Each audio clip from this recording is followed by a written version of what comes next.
Welcome. I'm Joe Calvaruso, Executive Director of President Ford's Foundation. On behalf of the museum and foundation, welcome for coming out on such a lovely fall day here in Michigan. So perseverance does play off on the first day we see snow here in Michigan. We are video recording this for future audiences. If we could turn off cell phones and do that at this juncture, that would be great. It's a great relationship that we've developed with Varnum and Bruce Goodman, and we appreciate them joining with us on a topic that President Ford was very dear and close to his heart on energy, and look forward to having a great program. So I'm going to turn it over to Bruce because you're not here to listen to me talk. So Bruce, thank you for the great partnership.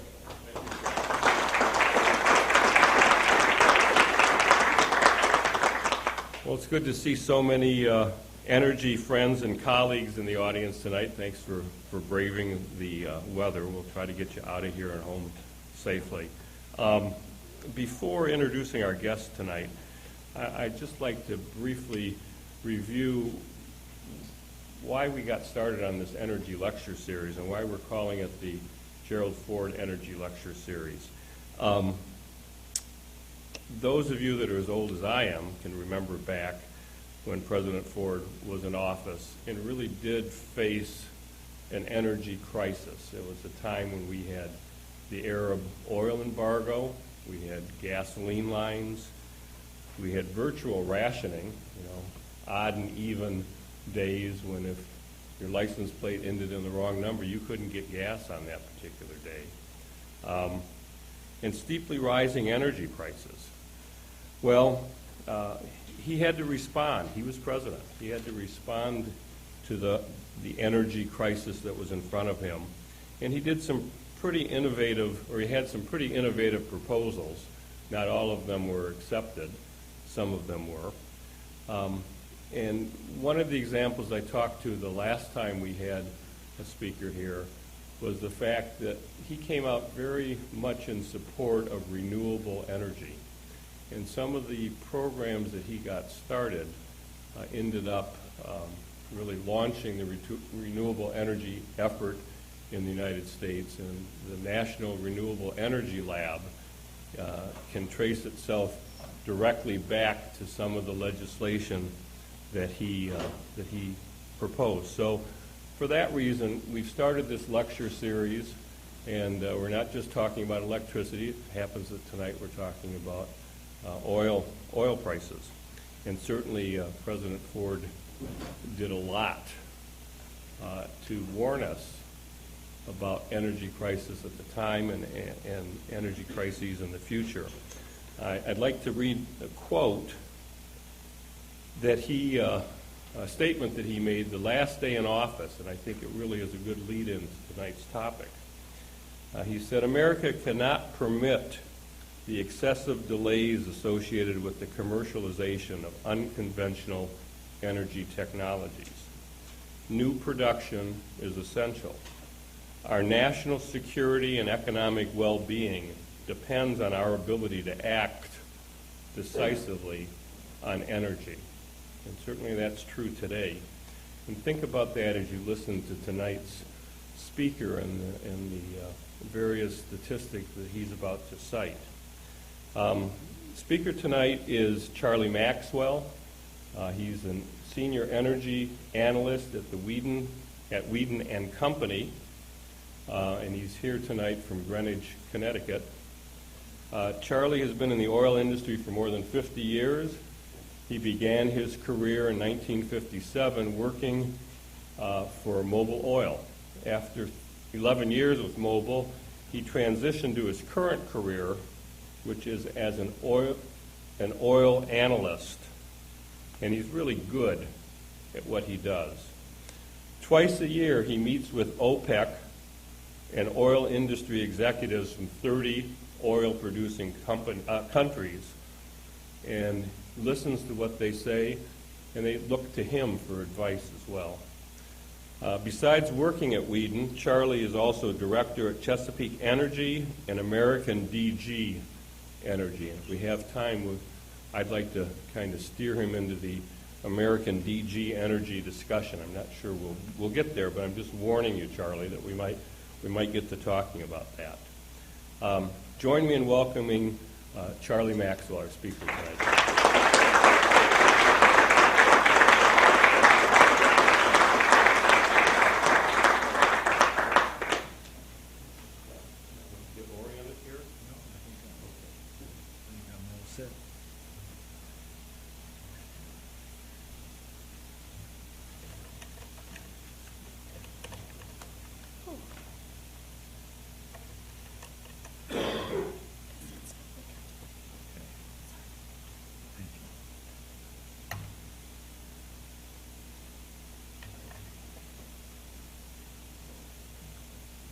I really am delighted to be here tonight. The Ford tradition is very much part of my life too, because I am a Michigander, but from the eastern side, and because I had so many happy years in Michigan as a young man in school. I went to Cranbrook School, and it's one of the fine many schools that Michigan has. And it's fun to come back to places like Grand Rapids, which has changed immeasurably since I was last here. And it's such a wonderful and vibrant city. I just congratulate you all for what has gone on here in the last 15 years.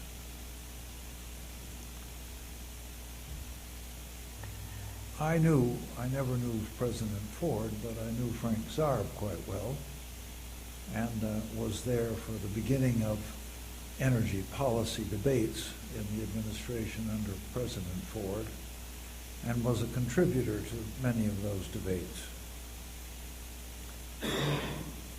I think that for purposes of illustration, that one should think of the energy problem today in the form of a cube, because it is just fortunate that a cube has 6 sides. And each one of these sides can represent a major portion of the energy problem, as well as opportunity. And so we start with the 3 fossil fuels, oil, gas, and coal. The 4th side would be nuclear power. The 5th side would be the renewables, ethanol, biodiesel, biogasoline, and then you have geothermal, you have solar and wind power, and you have things like, important things like hydro, but unfortunately the hydro, while it's large, is the good places are now taken up. So there isn't much growth left in the hydro.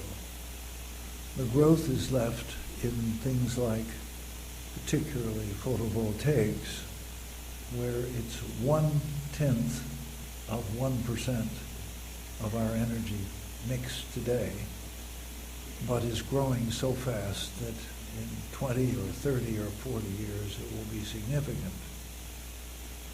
It's critical to say that it will be insignificant in the next 10 to 20 years.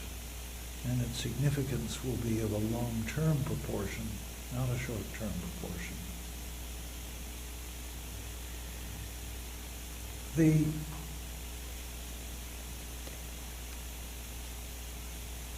best way to start, I think, is to look at oil. First, because it's the largest, and because it's the most impactful on our lives in the very short term. It's not going to surprise you, I think, that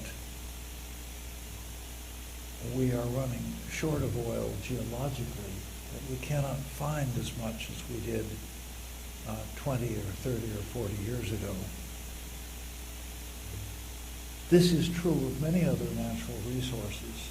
The world was not really designed for 7 billion people, particularly since it's 7 billion going on 9 billion.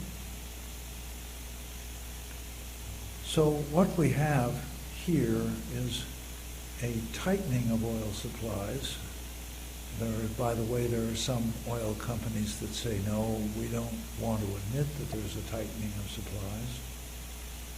So effectively, Exxon says that there is no tightening of supplies ahead and there is no peak oil ahead.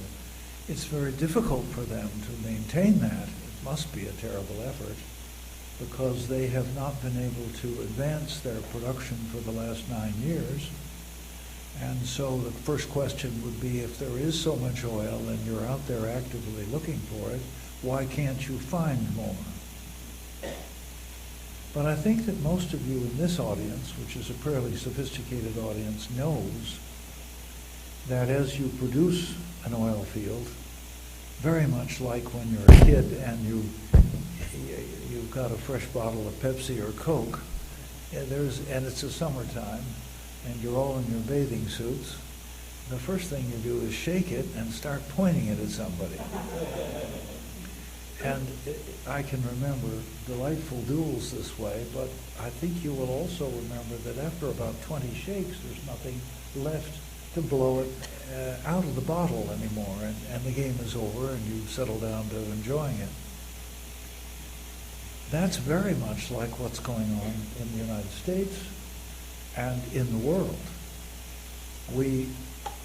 Oil does not move by itself up those long pipes that we drive down into the oil fields. It is blown up those pipes by the pressure of gas. And some of that gas comes out with the oil and is then expended in a flare. Some of it is captured and used in the regular gas flows. But the point is that the gas gradually dissipates.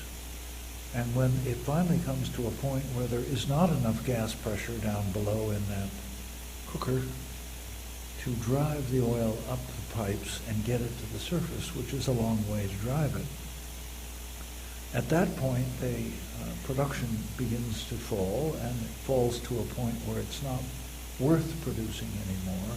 That is, it costs more to maintain the well than you can make on the oil produced from the well. And you then plug it with concrete so that it isn't a menace, and you walk away from it. And there are literally hundreds of thousands of abandoned wells like this that you would never know. They're gradually covered over with vegetation and so on. You'd never know what went on there.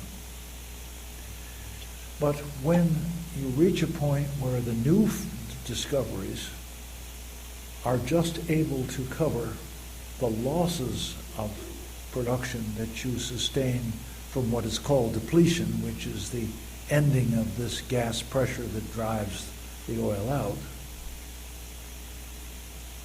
that is when you have an equality of oil, new oil coming on stream with old oil leaving the scene. You then reach a plateau in oil production. That's what the United States reached in 1970. So this is not a new phenomenon. And it's called peak oil, not surprisingly. And it was found by, or let's say publicized by a very great geologist. M. King Hubbard was his name, an American and a Texan. And Hubbard figured this out from his own experience and was able to draw a profile of the state of Oklahoma that gave the first indications to people of how long it might be before this oil peaked in Oklahoma and what kind of revenues they might expect to derive from it in terms of state planning. Now, Michigan has some wonderful oil and gas.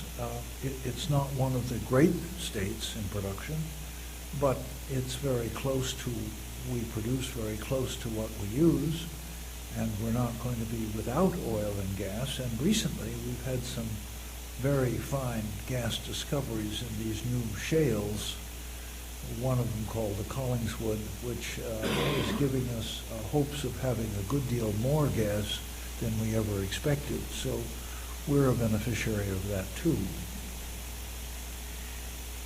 But the point in all this is that when you reach a peak, you go bumping along usually on some kind of a plateau for a few years, and then you start down. And when you start down, you really go down. That is, you're set for pretty much all geologic time going downwards. There are a few cases, Colombia is an example of one that we'll see tonight, where the production was limited by a civil war. And when the Civil War came to a close, it now looks like they're closing in on some new, higher production, and that they will be able to go through their old peak, but that was a special case. So geologically speaking, you go to a peak, you have a little plateau up there usually, and then you start down. Now my work, which is to predict these things, is really going to be influenced by things that are unpredictable, such as how long and how lasting will this recession be. Well, in theory, we're out of a recession, but it doesn't feel like it yet. If we don't have very much of a rebirth of economic activity in this country, if we only grow 1% or 1.5% per year, as it's stated, we're probably going to find that that peak of oil production is going to be a little later than I expected. And I am expecting it between 2015 and 2020. So at any time between 215 and 220, I think we could have that peak. But there are some things that will lengthen it. A big discovery might lengthen it. Another recession might lengthen it, giving us a little more time. But still, I don't think the difference between 215 and 220 is a great one for most of us, because the things that are going to happen after that peak are pretty well written in stone. For instance, we're going to have to move to smaller cars. Well, what would make you think that we would like smaller cars?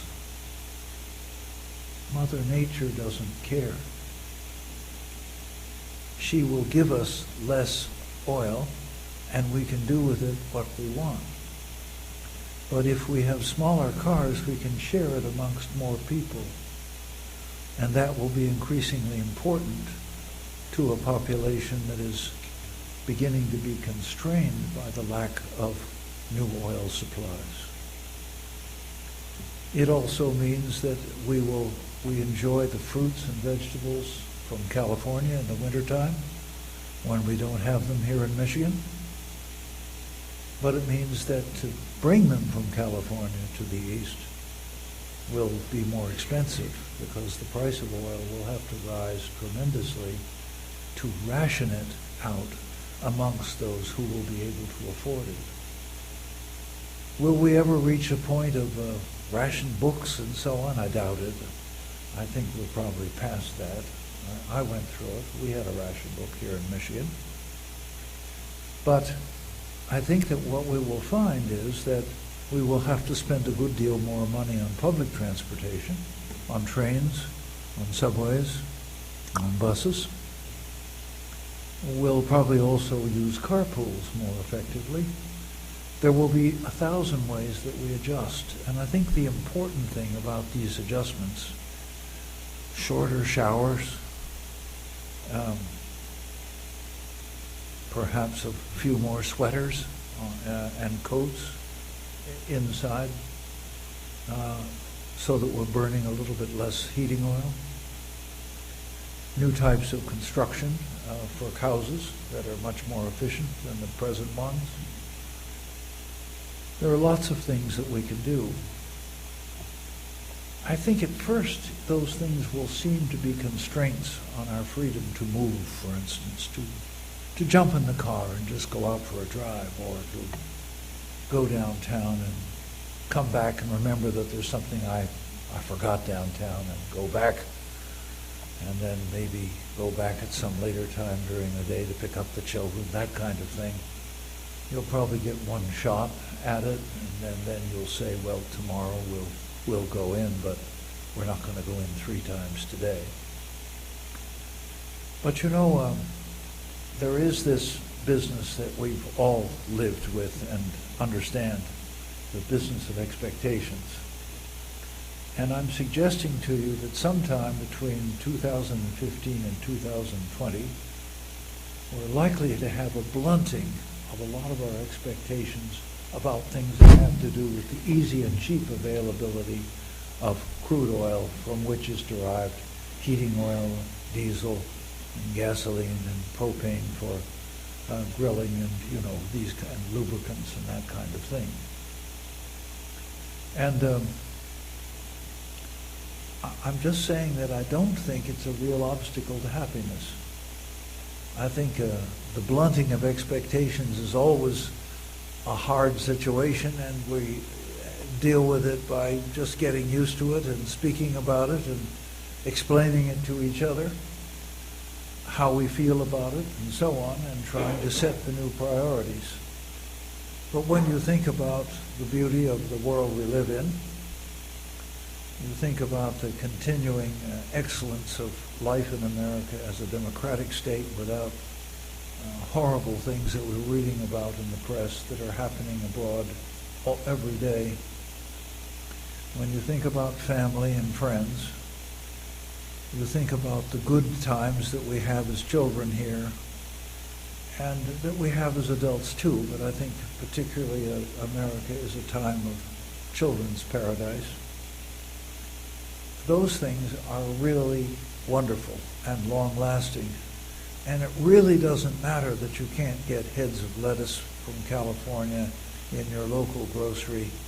There are just 1,000 other ways around that are equally as wonderful, and we can just plan our lives along different courses, and I think we will, and I really don't think this represents some serious block to our future happiness. But I would be worried if we don't know that it's coming, and I would be worried if it hit us very hard, because we have had now 10 so-called energy crises in which suddenly we've had serious cuts in our supply of gasoline and diesel. And in 9 of those cases of the last 10, we've had a recession that followed, or something that passed as a recession. And I think it's telling us something, which is that the suddenness of this, the change in patterns which have to be made and which cannot be made overnight, the change in how we spend our money, particularly for things, long-lasting things like cars and homes, tell us that we shouldn't be taken by surprise with all of this, and that we should be expecting it along the route, and we should be planning to live with it, because it's going to be a future that's imposed upon us, as I say, by Mother Nature. We've run through one of the main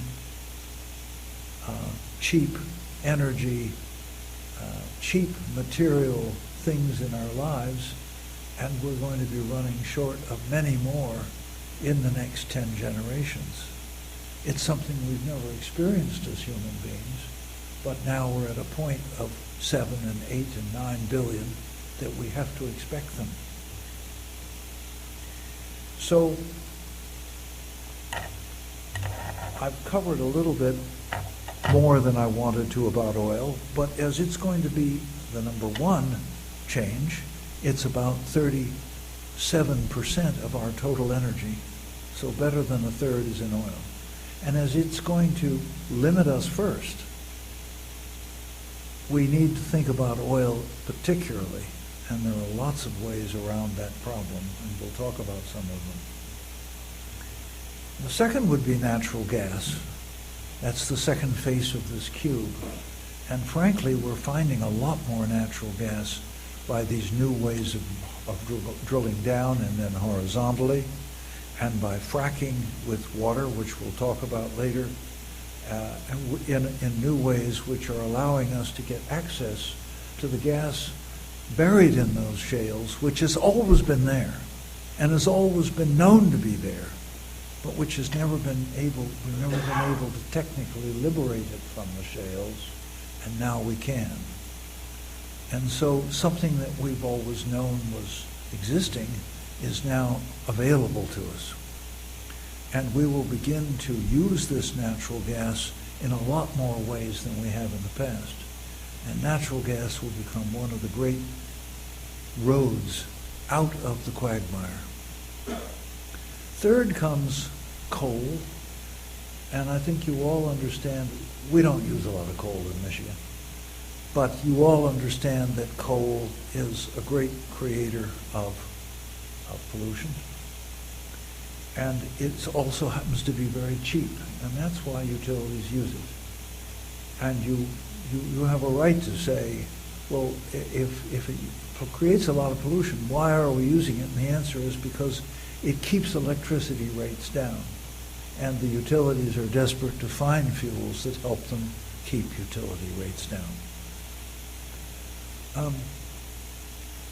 The utilities are regulated by utility commissions in each state, and these utility commissions are under orders to allow far fewer new generating plants for electricity to be based on coal.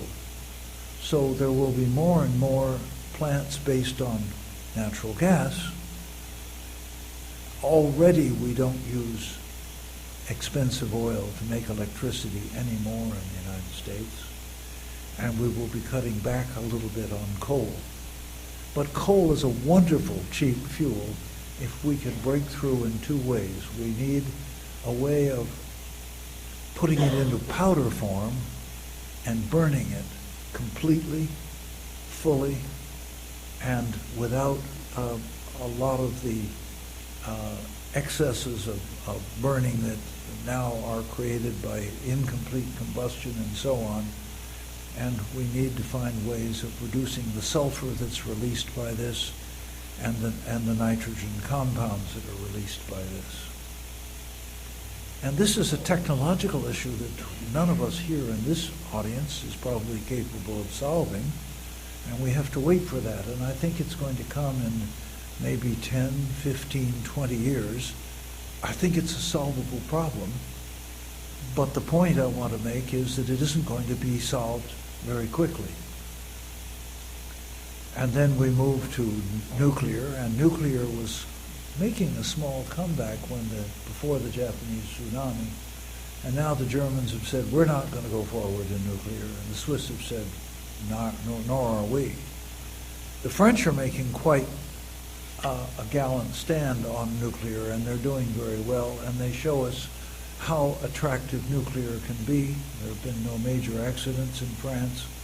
It's a stunning example of what we want to do eventually in this country, what I think we'll have to do. And there are very few emissions involved in the nuclear business. So it is a natural thing that we'll come to. But right now, when we decide as a country that we want to use nuclear, and we begin to order new nuclear plants, it takes about 10 years to make them and bring them into being. So I'm guessing, it's purely a guess, that we will have about 10 more years as this energy net tightens around us and we begin to think maybe nuclear isn't such a bad idea after all. And of course they should be planning to have nuclear plants that are safer and more efficient all the time. And the nuclear industry continues on working in other countries, if not in this country. And I think about 10 years from now, the citizenry will decide of its own, yes, I think we should come back to nuclear. And then maybe 20 or 25 years from now, the nuclears will arrive and we will have some kind of relief from what is going to be a tightness of energy that is very palpable. But as you can see, that I'm sending some kind of a thematic message, which is these problems are not really answerable where you have a long waits before you put the money in, and then it takes you a long time to finally come out with an answer. And we're not going to have any short-term relief from this. We are going to be involved in an energy-tight society, I think, for the next 10 to 20 years. And I think on the other side of it there is relief, and I think we'll come through it. And I think our grandchildren will not be so constricted as we are, but I think we're going to pay the price of our overindulgence from the 60s onwards. From 60s to the 2010s, and that 50 years, from 1960 to 2010, we really fiddled while Rome burned. And some of you know that I was a part of that attempt to warn the public and attempt to warn the automobile industry of what was coming. And it's all set out in the first chapter of The Reckoning by David Halberstam, if you're ever in the library. The first chapter is called Maxwell's Warning. And it is true that there have been many people saying this, but you know, the world is full of self-imposed gurus, people that come and say, oh, well, this is a terrific problem. That's a terrific problem. No, I want you to concentrate on this other problem. And half of these things don't take place, and it's very hard for the public to know which is right. So in an educated democracy, you just have to hope that somebody is getting through on some of these things. And I think that now suddenly I have credibility because I've been warning about this before, and we've had these terrible energy crises.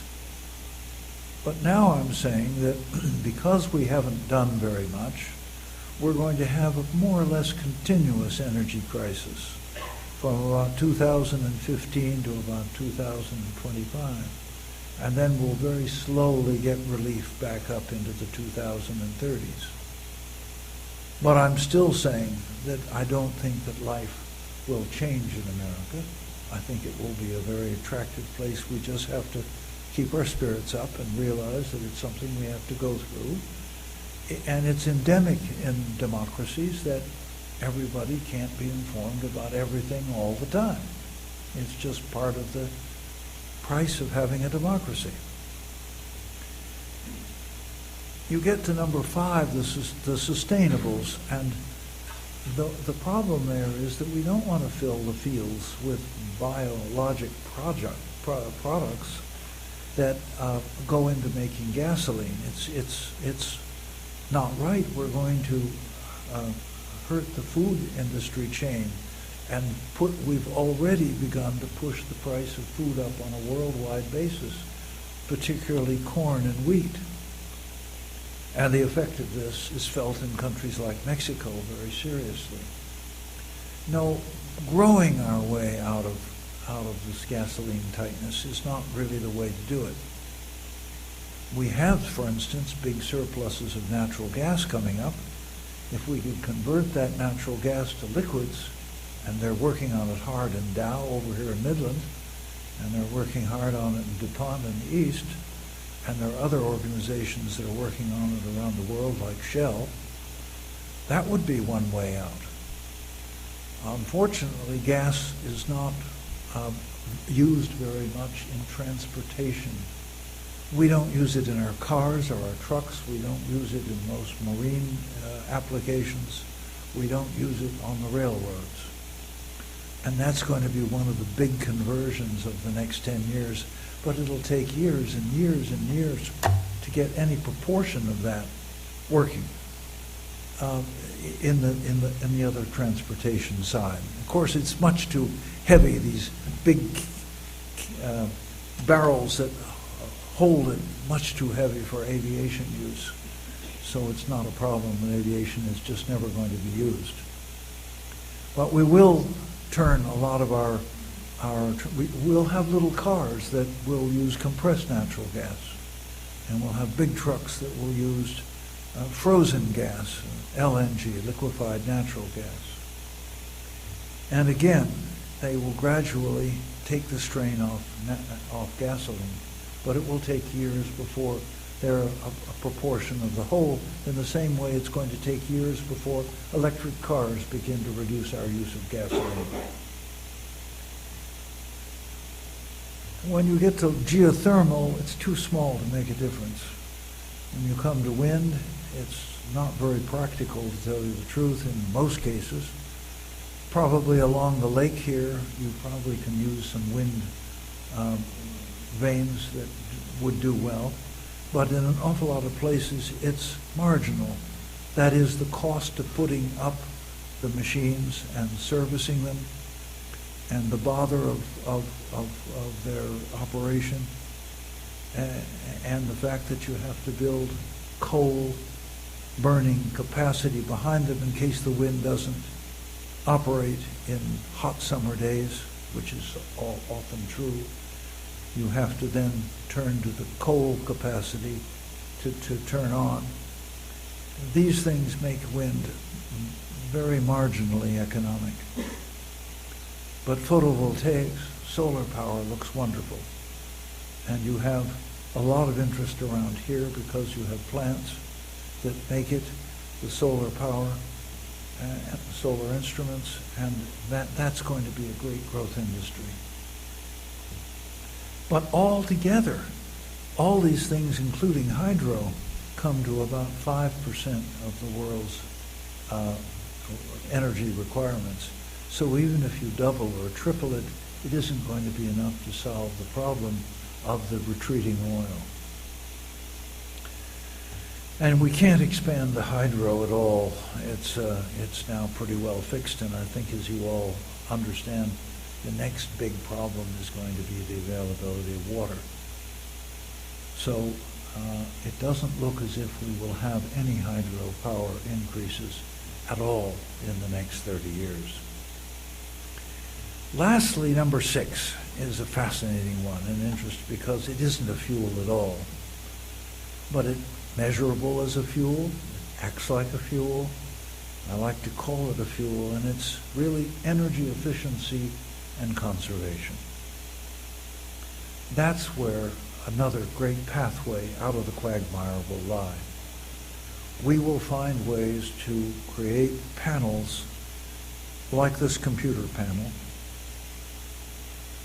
like your television, that will create the same light, the same brilliance, the same contrast, the same size of set, and we'll do it cutting out 85% of the electricity that you use now. And these panels are already being made. They're already being manufactured in tiny numbers, and there will be bigger and better ones that come.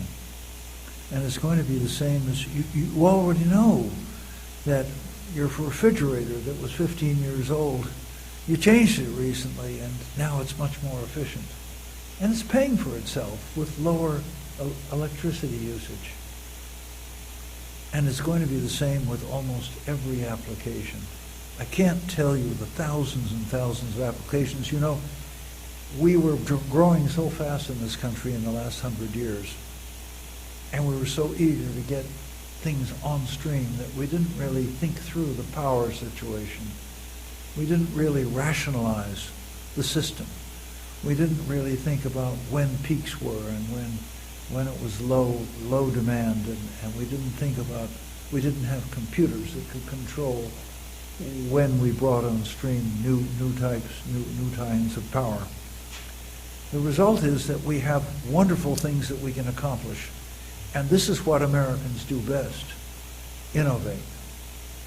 We're able to make changes, and we're able to see the engineering potential here, and there will be thousands of ways, little ways and big ways, in which we save energy.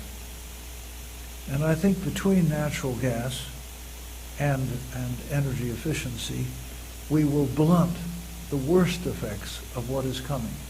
But we will feel it. We will feel it.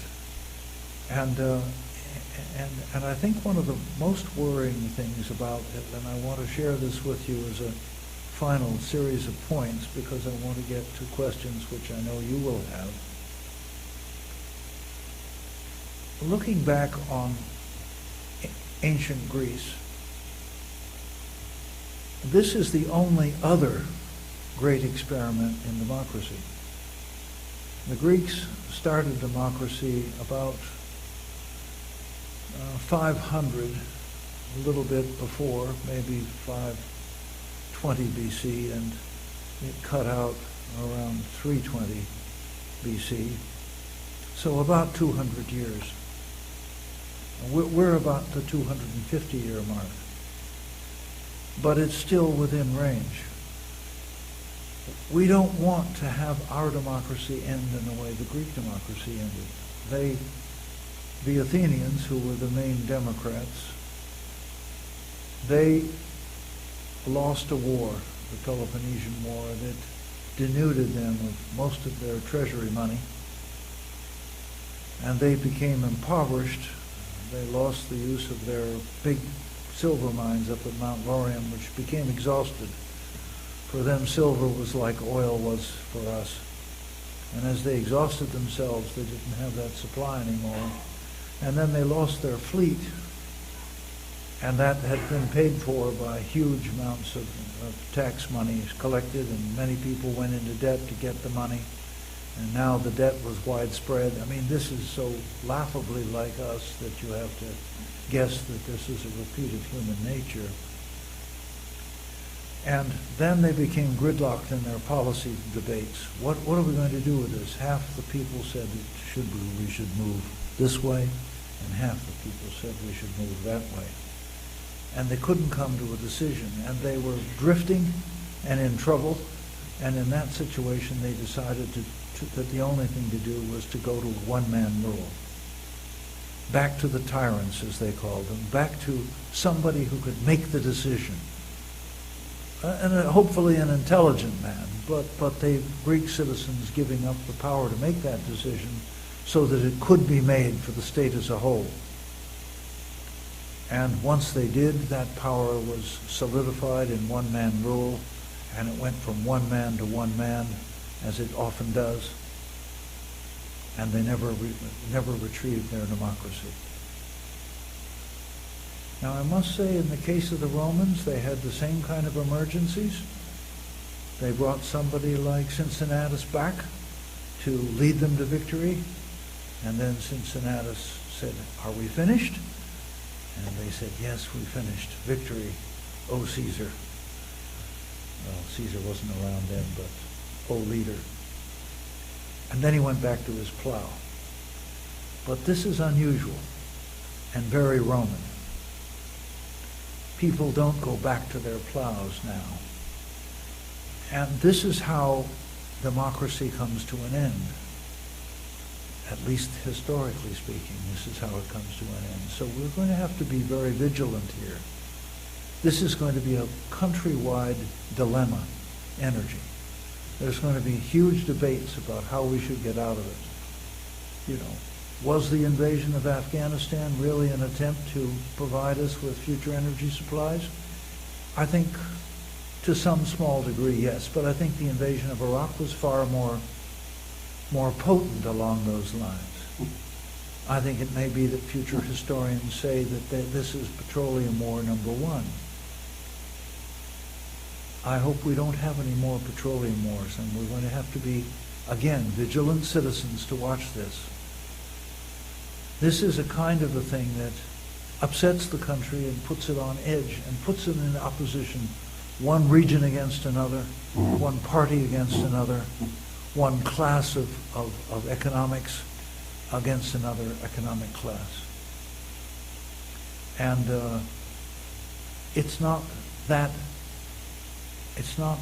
a problem that can be solved that way. It is not a problem that civil war will ever bring an end to. It's got to be done by compromise, and it's got to be done by education. There's an awful lot of what passes for philosophy about energy that is not fair or not true, and we have to continue to seek the truth. So in that wise, and on that note I'll end, except to say that we now have questions, and you have to decide whether the answers are that truth or not. Thank you.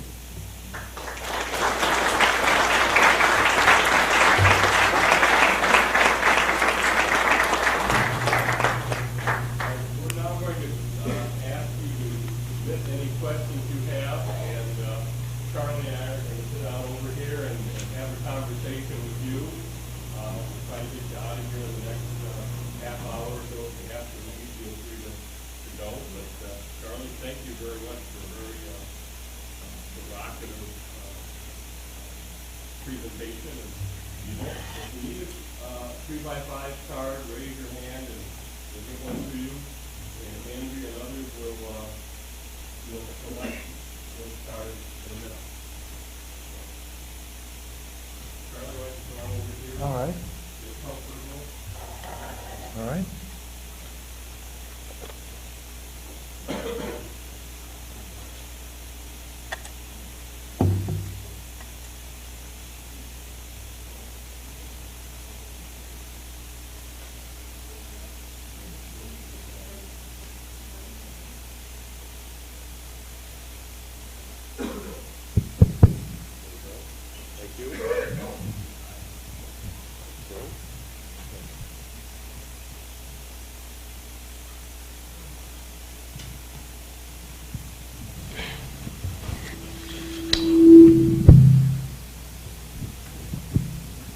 Well, I wrote down a question or two just to take up this time. So one question I had, Charlie, was, does the U.S. need more oil refineries? You know, you talk about the oil plateauing and all. Do we need more oil refineries? Do we need better oil refineries? And it's only fair to tell you that I do air permitting, so I know what's involved in permitting a refinery. Well, it's a good. Woof, woof, woof. Is that all right? Good. We need better refineries. We don't need more refineries. There is a good deal of oil in the world that we cannot use in this country. It's heavily sulfured. It's very thick. It's more like bitumen than anything else. And that requires a lot of special refineries that are capable of accepting this stuff and not let it destroy and pit the surfaces of the inner sides of their pipes. But the pipes can be manufactured in such a way that they guard against this. But the refinery has to be a dedicated refinery to this kind of special crude oil that needs to be refined. Now, if we had those refineries, we could bring in new supplies of crude oil, which would be almost like finding a new field. Today, we have these fields, but we're not producing them because we have no refineries that can make them into products that people can use. So what we need is a lot more investment in refineries, but we need them to be more able to handle these heavy crudes and more able to break the oil down into the products we need, which are basically gasoline and diesel. But on the other hand, I just want to put in a plug that I didn't put in my speech. We have such an incredible increase in population that's going to work over the next 25 years, over the next 30. Then it begins to slow, quite notably. But over the next 30 years, we have so many people coming on that and we have so many people in China that want the freedom, and India want the freedom of getting out on the road and having their own cars, that we're really going to have to think about limiting cars in the world. And you can imagine what a battle that will be. We shouldn't be burning all this fuel. We should be holding it to some degree for future generations. But in a free society, you really find it very difficult to do that. So that I think would be such a controversy, almost too much for the United Nations to handle.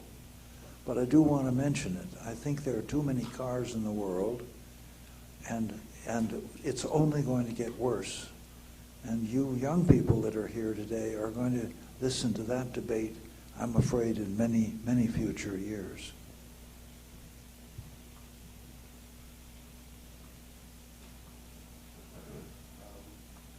A question that maybe isn't in everybody's mind, but I know there are some people out there worried about this. There's the pipeline from Canada to the Gulf of Mexico that's been proposed.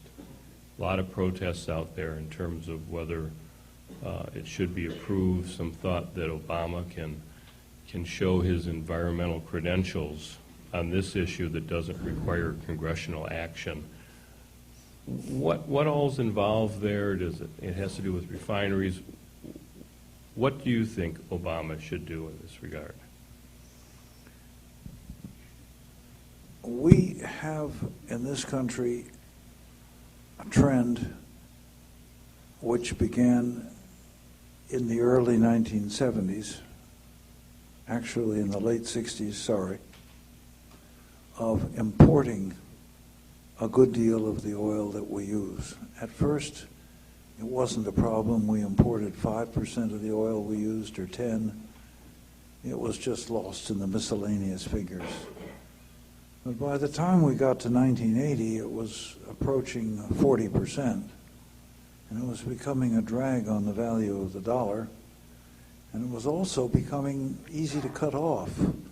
And we saw it cut off in '73, and we saw it cut off again in the Iraq-Iran war. And then we saw it cut off again with Saddam Hussein, and so on. So the country is very aware of the costs, both political and economic, of not producing its own oil. We have a big step to fix that problem, not an answer, but maybe a third of an answer in this pipeline,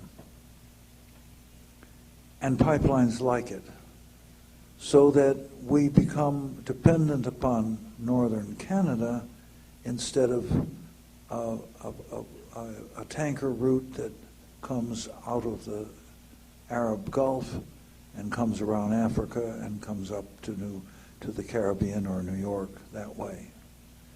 And so there is a strong geopolitical current of people that I think are rightly saying in Washington, we should approve that pipeline because it is a huge reserve of oil that is awaiting development, and it is coming from a democratic neighbor whom we have a very long and honorable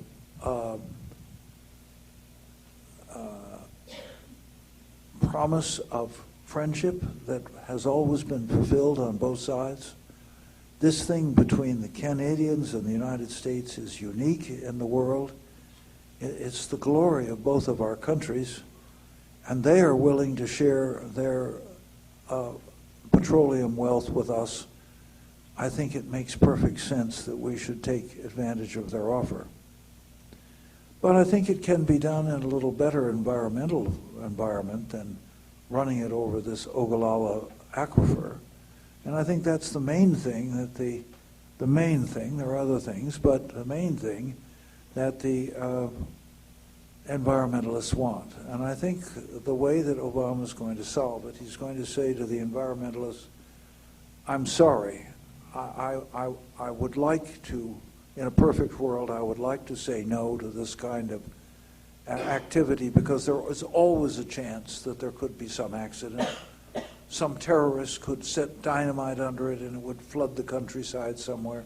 These things, they can't be monitored mile by mile every minute of the day. But it is, in fact, going to be very important for us to have this pipeline. On the other hand, we're not going to run it over the aquifer, and we're going to delay it and run it around the aquifer. And if they delay it for 3 months, it will be delayed for 3 years.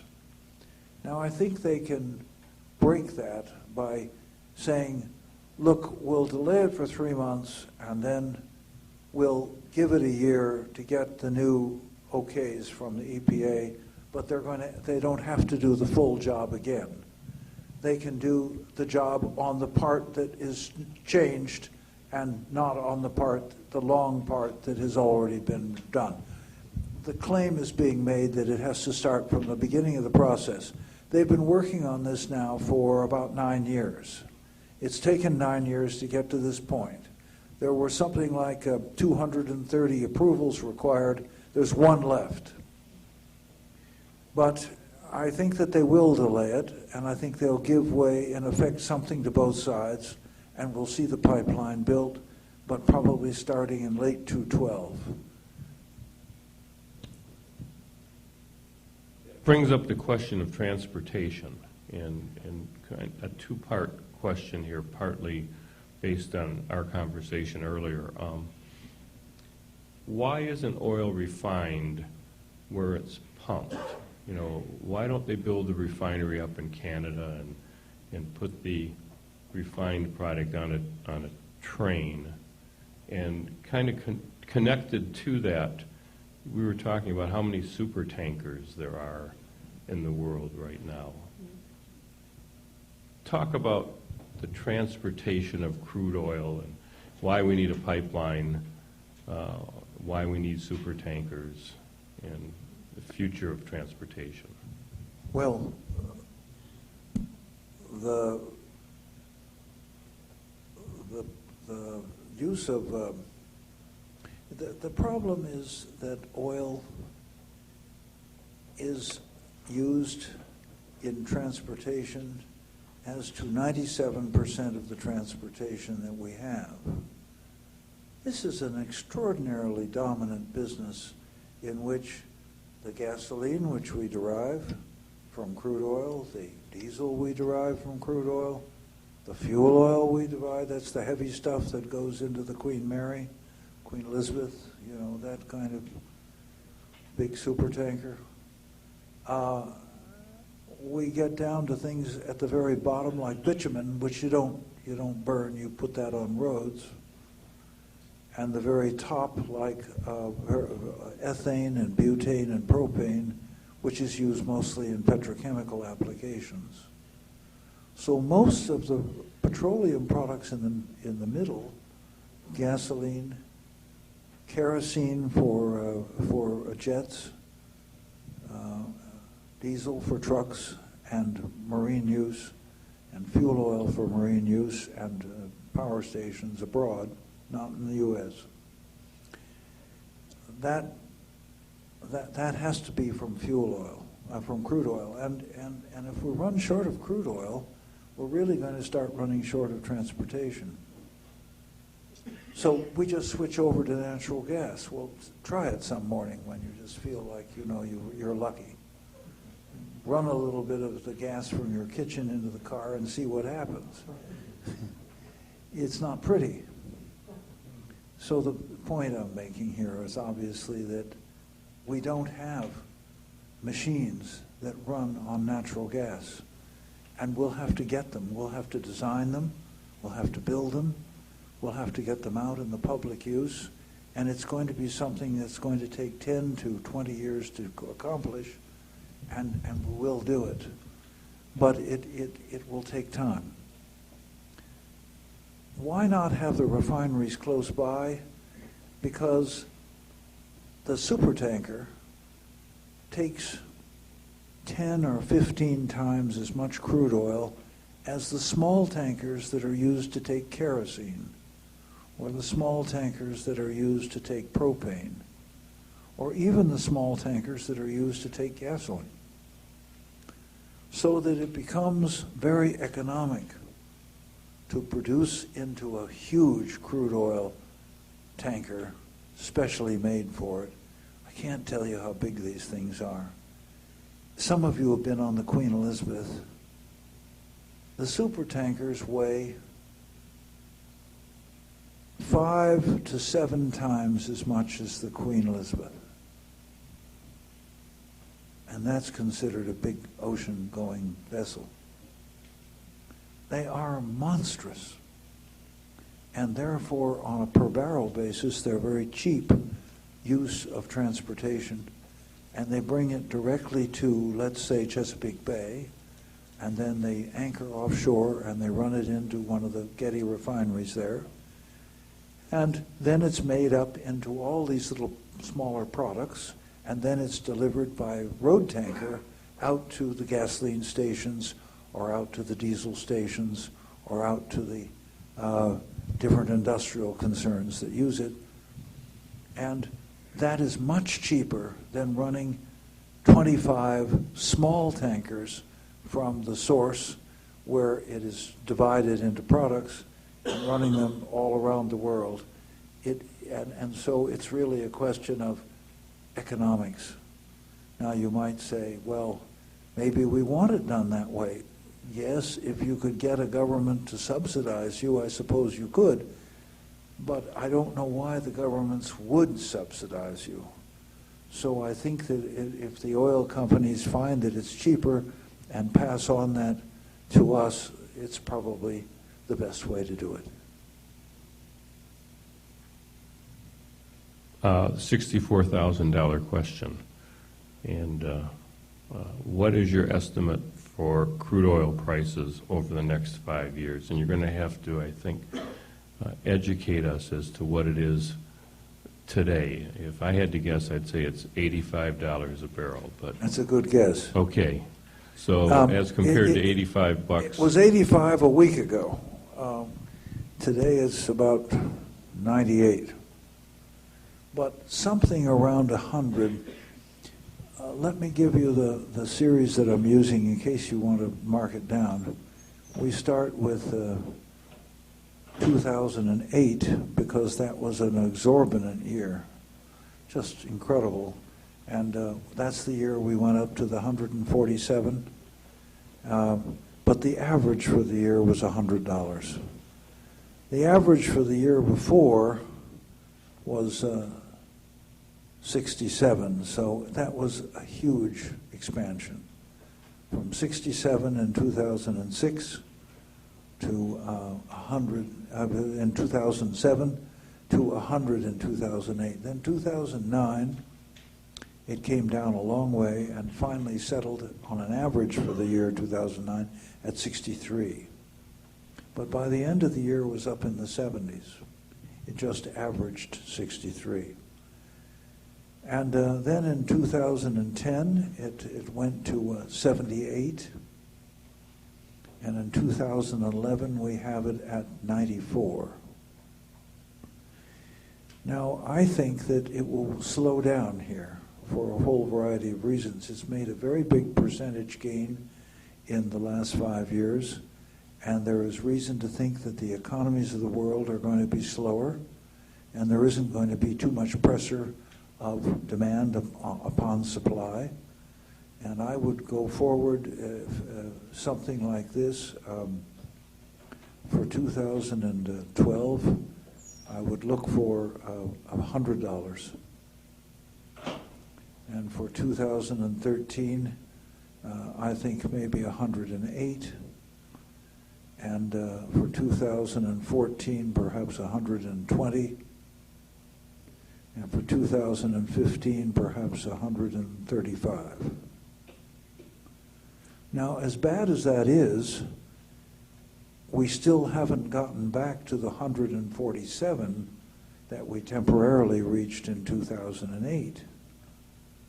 And I don't think we will get back there even by 2015. So considering that it's 7 years later, that's perhaps not as bad as it sounds. But it still is going to be a lot of money. And it's going to continue to rise because we're going to continue to have tightness of supply as we reach a point where the oil companies cannot produce anymore. And that point is the point that we continue to call peak oil, between 215 and 220. And that will be a time when people really find that someone is going to have to go without in the world. There isn't going to be as much gasoline as there are people asking for it and willing to pay for it. And the only way that you ration it in those cases is that you ask the countries that can pay for it to step forward and pay for it. And then the Mozambiques of this world and the Maldive Islands of this world and the Burmas of this world And the Somalias of this world cannot step forward and pay that kind of money for it. They simply don't have the money. And so they fall off the wagon and can import only very small supplies. And that's how the rationing takes place. It's an international rationing. That feeds into the next question, and you've probably answered part of it, but the pressures that are going to be put on the shared energy resources by China and India, we all talk about it and all. What can those two countries do to help themselves, but also to help the world, come quietly to this crisis rather than hitting a wall? It's a very good question because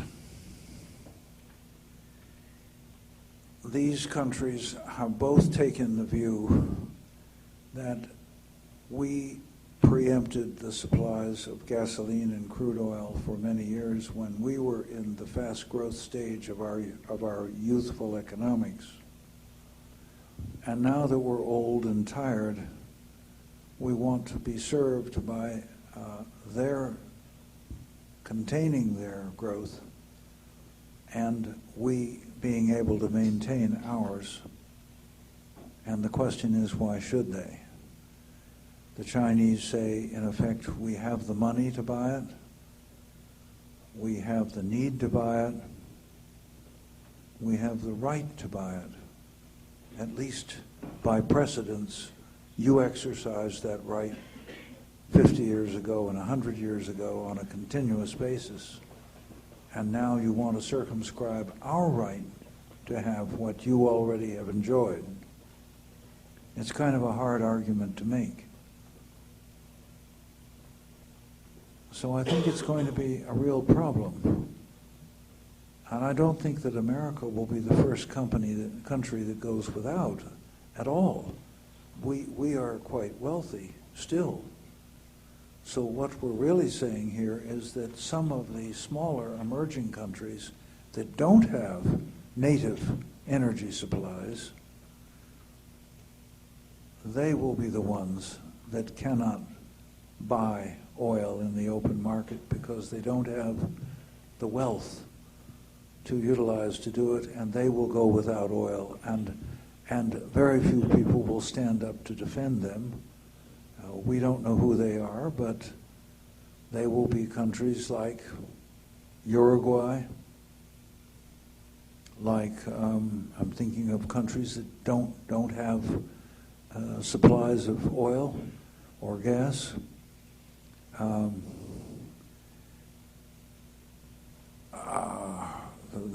There's some small supplies in most places, but some of the Russian areas don't have supplies of oil and gas. Others have very big supplies of oil and gas. But there are places like Greece that doesn't have an oil and gas industry. That's one of the reasons they're in trouble. There are places like Bulgaria that have maybe one or two finds, but very small finds. Montenegro doesn't have anything. There are probably 50 countries in the world that have no supplies of oil or gas to speak of. They will be the ones that go without at first. Let me come down to the last two questions. Do you have a view on carbon tax? The question was carbon tax. There are different ways of approaching this, and I think I'm in favor of selecting a way to approach it. I think the idea of taxing carbon is essentially a fair one, because those people that can invent or utilize fuels that don't have a lot of carbon attached to their burning should be encouraged to take over the energy markets. And those who have vast amounts of carbon that they're releasing into the world should be discouraged from doing it. Now, that happens to be China, because today 70% of the energy created in China is coal energy. And they have, while they have laws that limit this, the laws are not enforced. So effectively, China is a burn anything you happen to have in stock sort of situation, and a lot of high sulfur, very dirty coal is brought forward and used. So that even though the United States is spending quite a number of billions of dollars to clean up our air, we are receiving air across the Pacific from China directly in the same latitudes that is charged with these particles and is distributing the Chinese pollution across our country in the same way as it continues to circle the world and envelops most of mankind. And there's going to be a very heavy reckoning as the world begins to see this becoming worse and worse, getting the Chinese to understand the problem and do something about it. And again, they say, look, you didn't mind polluting the world when you were building up. We didn't even know we had a carbon problem. We didn't know what carbon released into the air meant. But now you want to contain our industrial growth and limit our increased wealth by charging these heavy carbon taxes. No, we won't do it. And we're going to have to find a way, I don't know how, of pressuring them into doing what is the right thing, because it's all of mankind that's suffering from this. And it's so easy to say, and we will compromise on it. But everyone in this room knows how difficult compromise can become.